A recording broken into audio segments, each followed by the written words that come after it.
Welcome to another episode of Preparing for the Unexpected.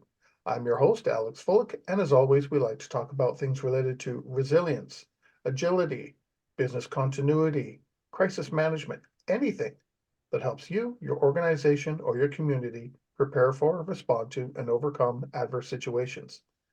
If you'd like to be a guest on the show, please feel free. You can find me on LinkedIn. I am the only Alex Fullick there. I'm really easy to find, and I do respond to everything I get.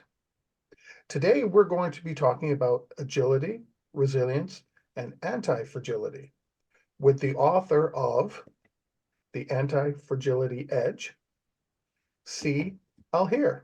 Si, welcome to the show. Thank you so much for having me, Alex. It's a pleasure to be with you all around. So thank you. And I know we've tried to get this recording in place for a while, but schedules just couldn't align for quite a while. But I'm glad they finally have today. Thank you so much. Life happens, and exactly as you said, we deal with the unexpected. So it's a perfect context for our conversation. Exactly. Well, before we get started, I know I have your biography, and I know we've had emails go back and forth talking about agendas and things like that. But could you take a minute to tell us a little bit about yourself, what you do, and how you got into what you do? Most definitely. Again, thank you for having me. I appreciate the listeners and the audience.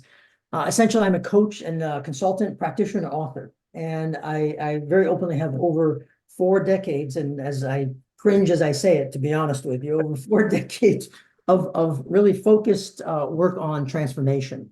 As such, I've partnered with hundreds of organizations, thousands of teams and individuals to really help them calibrate at the core their business models and operating models and achieve exactly the kind of business outcomes that you mentioned in your introduction. I'm also the author of a couple of books, one in particular, amongst others, Conscious Agility with Brad Barton and Mark Ferraro, that actually was almost the nucleus for the book that you just mentioned. And then my book became really the anatomy of the book that I wrote with the other two gentlemen. So it's a very interesting dynamic, to say the least. Saying all that, you asked the question how I got into all of this. I'm very open about it. I've actually died 3 times. Oh my goodness. And came back. So that at this point, I don't know how many more other chances I may have, but I presume none. So I live with that reality. But that essentially was a real wake-up call, to be honest with you, the first time it happened. And it formed my perspective very, very early on, of course, as it happened. And if you don't mind, I'll summarize my perspective as sort of the background. I really have a firm belief in being and doing the ordinary will not allow us to achieve the extraordinary. And that's one aspect. And another aspect is I believe a lot of our challenges and our failures, I'll say, as individuals, as leaders, as team members, whatever nomenclature, as in our relationships, is because we don't embrace what I call the sacred triad. We don't embrace reality. We don't deal with reality. We deal with a fictional notion. We don't embrace and deal with, if you will, our own human nature, and then our identity. So that really is the crux of why we struggle so much. If you ask my colleagues, if you ask clients, how would they describe me? Very simply, he's unconventional, unorthodox, but he delivers. That's who I am. He's also a pragmatic, is what they tell you, mixing theory and practice. That's very, very key. And then also, really, I like to push the edge, the pioneer, and exactly why the Anti-Fragility Edge was termed as it was termed. So that's sort of a broad introduction, but I hope it gives you a flavor of who I am, my friend. Well, I have to be honest here. I was quite taken aback with the 3 times dying. You hadn't mentioned that before. That was quite a shock. I have not mentioned it. Now that makes today's conversation even more special. So I'm glad now. I'm really, really, really glad that you're here. I appreciate to it. chat about this. Thank you so much, Alex. Thank you. Well, let's jump in to our topic: agility, resilience, and anti-fragility. Sometimes when I first read those 3 words, I thought, oh, well, they're all combined somehow, but they're actually not. You define them differently. So how do you define each? Thank you. So it's an interesting way that you describe the question, you offer the question. they're entangled, if you will. So from that perspective, they're very, very combined. However, in that entanglement, if we can't separate them and look at the threads a little bit, we then are at a loss for how to leverage these instruments and these concepts. So if you think about recent history and recent past, if you will, readily reality is too wild, and we've become too tame, to be quite honestly about it. And in that, we can't domesticate reality with things like COVID that have emerged, amongst other things. So we have to rewild ourselves. So what that really boils down to is reconceptualizing our whole experience of reality. What does reality mean? And this takes us directly into a shift in our perspective, or a paradigm shift. So these three threads are, if you will, very key in that paradigm shift. I give the shift a very, very specific set of nomenclature. I tell folks we have to really be able to shift our perspective from what I call the reality control cycle, where we're trying to control reality and we interact with each other, to a reality navigation cycle, where we are navigating the world around us. Because fundamentally, we're not as in control as we think we are. Now, how do we achieve this? We achieve this through taking inspiration from Mother Nature. Mother Nature operates as an ecosystem. So we need to embrace ecosystem thinking. And fundamentally, this is the core of what resilience, agility, and anti-fragility are all about. So now, if you go directly to your question, so that's a little bit of background to get us to answer the question. Agility, resilience, and anti-fragility are really muscle fibers of what I like to call a complexity muscle. And that complexity muscle is one that we have to operate with. I actually shy away, if you look at my work and what have you, I shy away from saying agile, resilient, or anti-fragile, because these concepts are degrees on a spectrum. It's not an absolute. There is no immortality in being anti-fragile, if you will, or any of these things. Additionally, they're relative to any given situation. So very, very key in terms of, are you anti-fragile to a specific situation versus something else? So I want, if you will, us to zoom out just a little bit and then zoom back into the concepts. Think about reality as a collection of tensions. Everything in nature is in tension. The way that we experience those tensions is stress, very specifically. There's a source of stress, right? There's a variety of stress that you may have. Additionally, a degree of exposure, acuteness to the stress, recovery time. A lot of factors come into the notion of stress. There's some stress actually that improves your performance. If you're an athlete, perhaps you go ahead and apply enough stress to yourself to get to the zone, as we say, versus too much stress where you go beyond the zone and really begin to encounter distress. So there's a real delicacy for stress. Now, working with stress gets us into agility, agility, resilience, and anti-fragility. Think about agility as really being responsive to those things around us through the mechanism of adaptation. So this is heavily rooted in John Boyd's work. So these are very much, the concepts have the pillar references. Agility is about responsiveness through adaptation. Very, very key. So as I like to term it, we are reactively embracing stress. We're not rejecting stress. That's a very, very sort of pithy way to express it. If you think about... Isn't it natural for us to try and do that, though? It's very natural. These are all very natural. Because nobody wants stress. I haven't met a single person who enjoys it. So isn't it natural? So there are those that do actually enjoy it, which I'll actually mention as well, because there is a spectrum to work with. So if you think about agility, like I said, it's fundamentally being reactive, reactively embracing stress. Think about resilience. The intent of resilience is continuity. Exactly as you said, it's business continuity. That is very much the intent. So the mechanism for achieving resilience is recovery.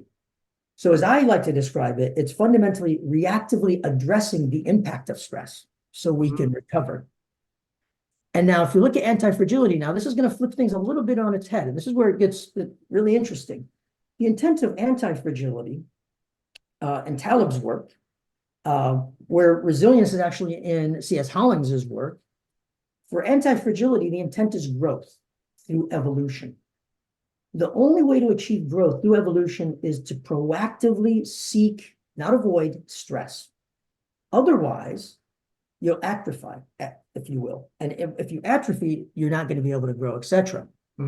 So if I use a few more words, and I'll give you a few examples to tie it together, people say, well, I'm an anti-fragile. And I always tell them, okay, share an experience. Let's understand the experience a little bit. And what you find commonly is they essentially achieved a degree of growth in spite of stress. So happenstantially, they used a difficult situation and grew. Or even more directly, happenstantially, they were in a difficult situation and grew from it. This is not anti-fragility. This is actually resilience. Anti-fragility says, I sought the stress, I went after the stress, I went after the discomfort, and because of the stress, I intentionally then seeking it, achieved growth.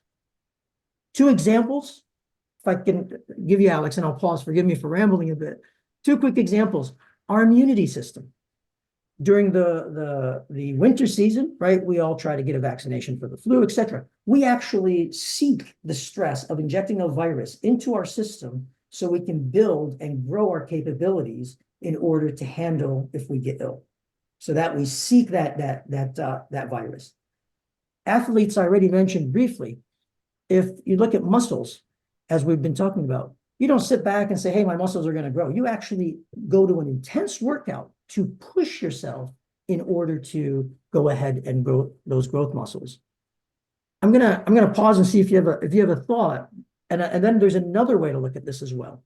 I did have a thought.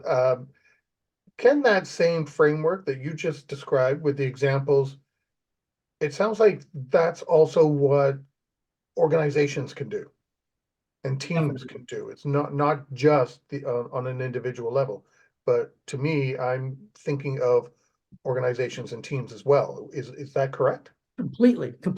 Actually, there's what I like to say, there's actually 4 levels of thought. There's the individual, there's the collective or the team level, there's the enterprise or organization level, and then take it one level higher. There's an ecosystem. It's the marketplace. Those levels are very, very key. Well, I know in our second segment, we'll talk about ecosystems a little bit later. So definitely. We won't go quite there yet. Definitely. So my next question then is, why is agility, resilience, and anti-fragility important? Fundamentally, it is the paradigm that is needed now to deal with the reality that we find ourselves. We're too tame. We're too comfortable, and the illusion of control comes up in many ways. Now, I'll give even a few very specific examples. We do a lot of planning, right? Organizations love to do planning. I love to plan my weekend, etc. Well, I'll tell you what, planning your weekend actually is an expression of control. It's a set of decisions that you've made, and then you go ahead and run, you execute your weekend. How often do you get a surprise in the weekend? When you get surprised, right? Someone shows up. Every weekend, exactly. So the question to ask ourselves is, when those surprises happen, how do you respond to those surprises? If you're disappointed, well, perhaps you're not as agile, resilient, or anti-fragile as you thought you were. But if you welcome them and you go ahead and work with them, that's a very different spectrum of working with reality. And then if you actually seek to be surprised, that's a whole different level. I like to take vacations, and the people say, well, how much planning do you actually do?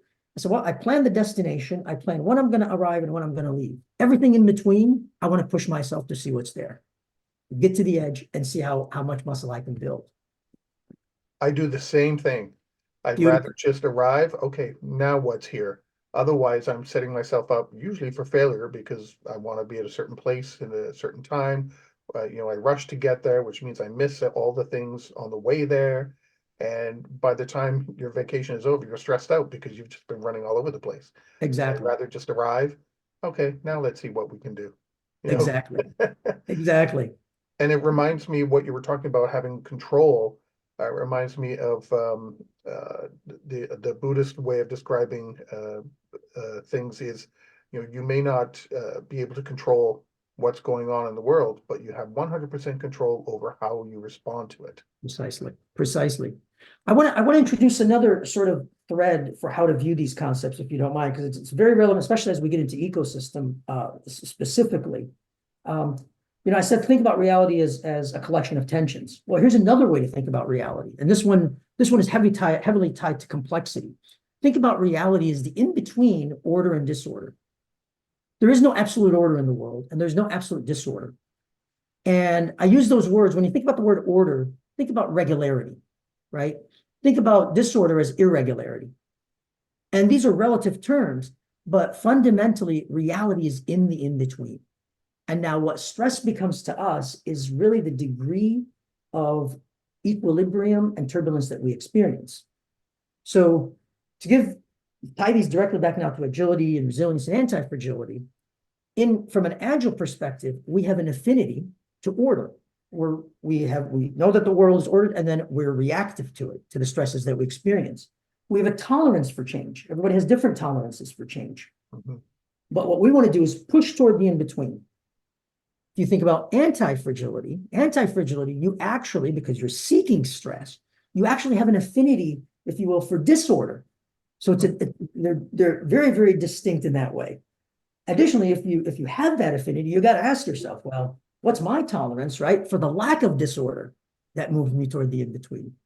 So that's another factor. Very specific examples, if you don't mind me giving them to you. When COVID hit, everybody said, well, we're all panicked or what have you. I actually encountered very, very distinct scenarios. Businesses with the disruption in markets, customer interactions, what all the unknowns, etc. There became too much disorder for them. People felt disconnected, right, from all those. People felt fragmented in all of those. That's where the challenge was. These are the folks that had an affinity for order. But I'll tell you, there was a group of folks out there that had a very different experience. They said, something, and I was one of them.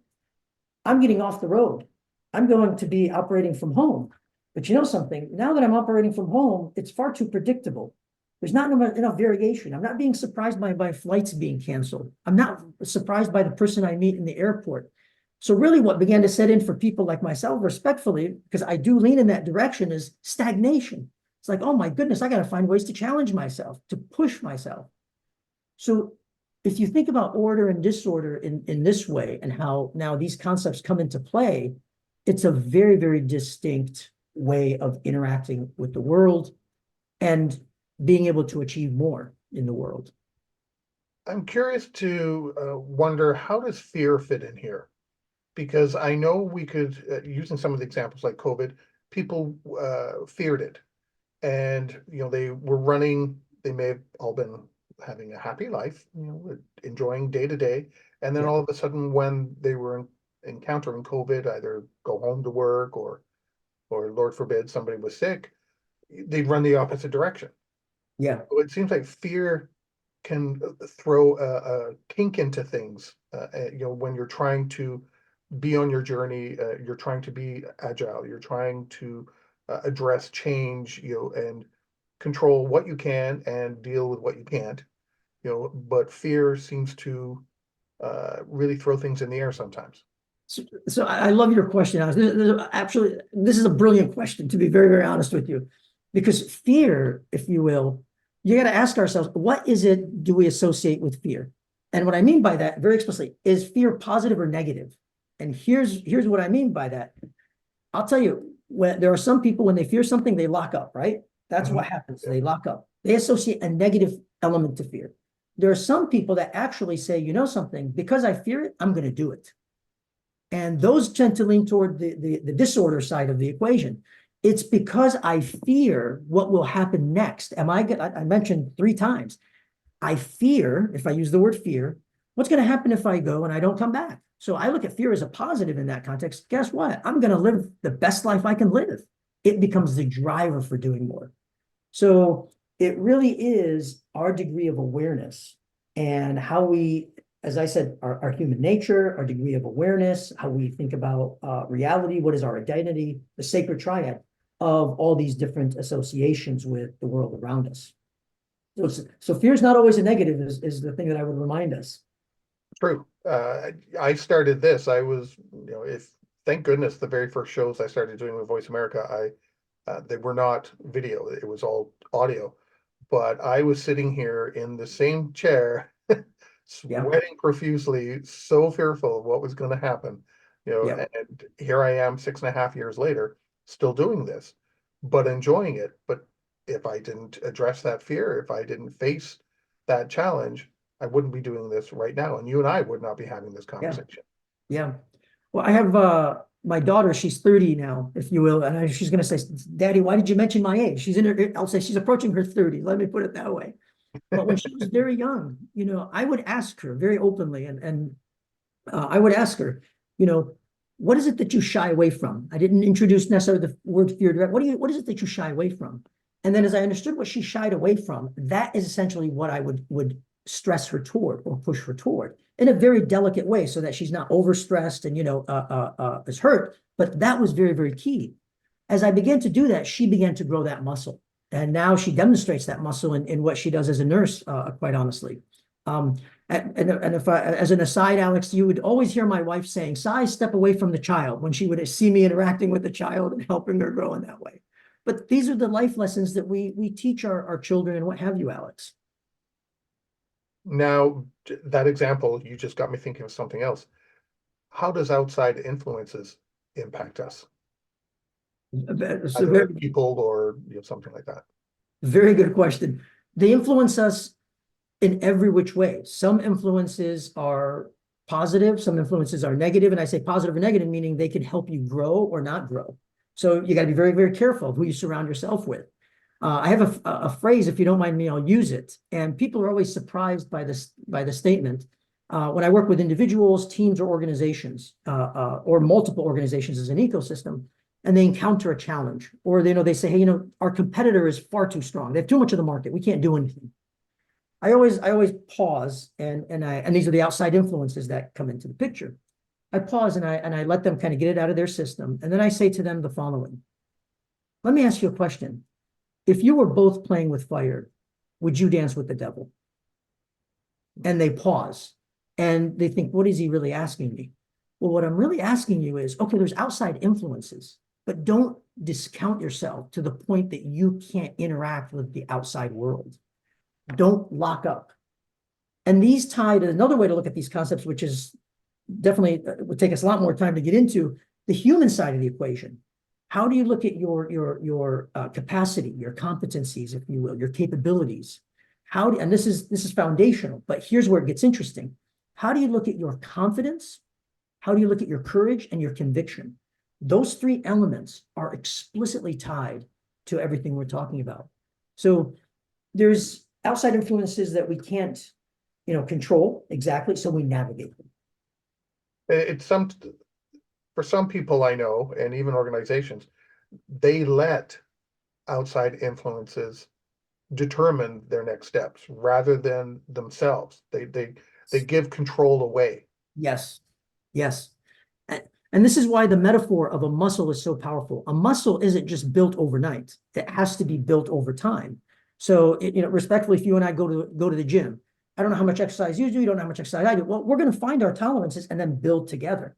Same thing kind of here. You have to build these capabilities very, very explicitly over time. If I look at the world around, and I respectfully to everyone in the world, we've become far too tame. We've become comfortable. Alex calls me up and says, hey, Si, I'm going to change the agenda. Or instead of meeting in place A, let's meet in place B. And what's the first thought? Oh, my goodness, here's Alex again, changing his mind on me. Well, I've become too domesticated. I've become too, if you will, complacent. We need this. And I term this in the book as, if you will, ensuring our aliveness. Otherwise, we become dead. And we need that aliveness. And the way we do it is through the other key heuristic, embracing reality, as termed in the book. And on that note, we've come to the end of our first segment. Today, we are talking with Si Alhir, who's also the author of The Anti-Fragility Edge. Oh, there we go. And we will be right back. If you liked that video, thumbs up. If you didn't like that video, thumbs down. But leave me a message and let me know your thoughts. Of course, don't forget to subscribe. And in the meantime, stay prepared, everybody.